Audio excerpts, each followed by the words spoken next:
The big story this week involves the Speaker of the House, Bronwyn Bishop. On Sunday, it was revealed by the Fairfax papers that Speaker Bishop held a $2,500 per head fundraiser in the Speaker's office on budget night, the largest office in the Parliament. On Monday, the manager of opposition business, Tony Burke, asked Speaker Bishop for details about how many fundraisers she had held. The Speaker answered, quote, "All members are entitled to use their suites for their own purposes, but not for illegal purposes." Then on Tuesday, the Leader of the House, Christopher Pyne, moved a motion to compel Mr Burke to apologise for reflecting on the Speaker. The motion passed, however Mr Burke refused to apologise, saying that the government cannot use their numbers in the House to force any members to say anything. Speaker Bishop did not press for an apology. There have been a growing number of accusations by members of the Australian Labor Party that the Speaker is breaching protocol and being biased. A clip has also been circled around Twitter where Mr Pyne was seen directing Speaker Bishop to stand. This seems to have been done in order to cut short the Labor Party's budget reply speech celebrations, because when the Speaker is standing, they are the only person allowed to be speaking or to be on their feet in the chamber. Speaker Bishop was also nominated to be the Speaker by the Executive, going against the convention of private members nominating the Speaker. The Labor Party has also pointed out that she's removed 101 members of the ALP from the House under Standing Order 94A, including the member for Franklin, Julie Collins, for infectious laughter. On Tuesday, Speaker Bishop removed the first member of the government, the member for Herbert, Ewan Jones. Speaker Bishop rejects Labor's accusations, saying there aren't any specific rules outlining the conduct of the Speaker in these areas, and that therefore she has done nothing wrong. Here are the other stories from the week.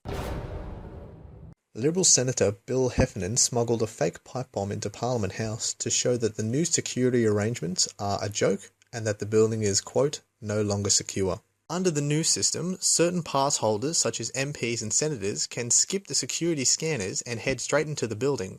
This display was shrugged off by AFP Commissioner Tony Negus during the Senate estimates hearing.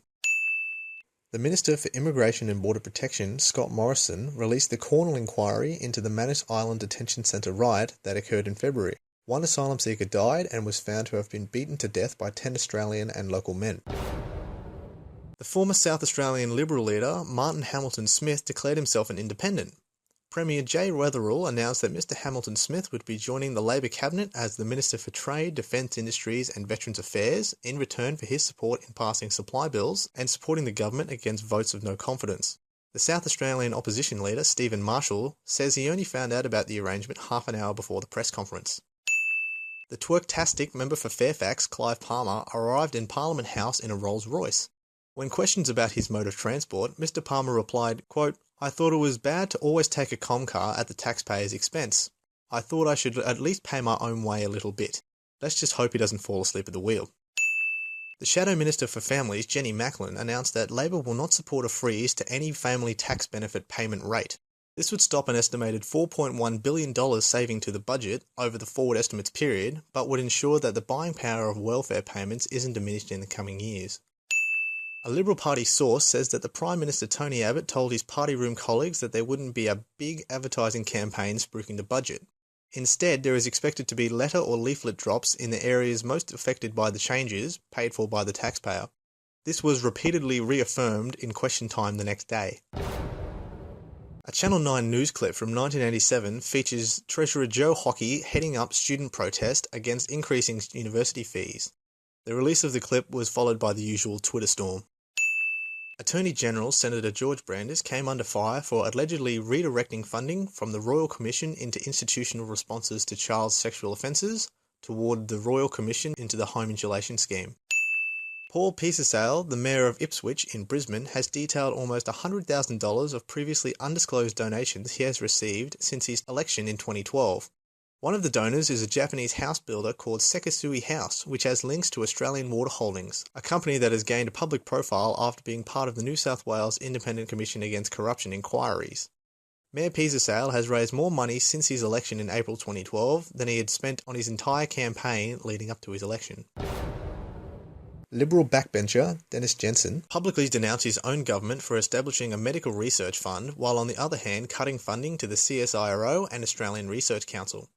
While being a climate skeptic, Mr Jensen has said, quote, "There appears to be a lack of understanding of how science works, and that he is also concerned that Australia is one of the few OECD nations that does not have a dedicated Minister for Science." The Minister for Finance, Senator Matthias Cormann, has ruled out the privatisation of Australia Post, going against the recommendation of the Commission of Audit. The Minister for Education, Christopher Pyne, says he has no ideological opposition to the idea of collecting student loans still owned under the HECS Help scheme from deceased estates. He cited a report from the Grattan Institute that this change, as well as collecting debts from people overseas, could save the government $800 million by 2017.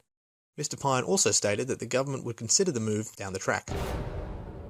Treasurer Joe Hockey reaffirmed the position of Christopher Pyne on collecting student loans from deceased estates, saying, quote, "It shouldn't be different from any other loan." A variety of different positions were given by ministers during the day. However, the Prime Minister Tony Abbott said, quote, "This government is not going to change the existing rules." He went on to say that HECS debts cease on decease. Mr Abbott gave an indication that he will be discussing a free trade deal with Canada and the United States of America during his trip beginning next week.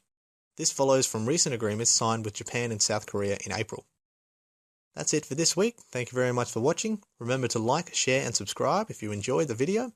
More importantly, leave comments and feedback down below so I can tailor my content to suit you, because on this democratic institution known as YouTube, every view counts.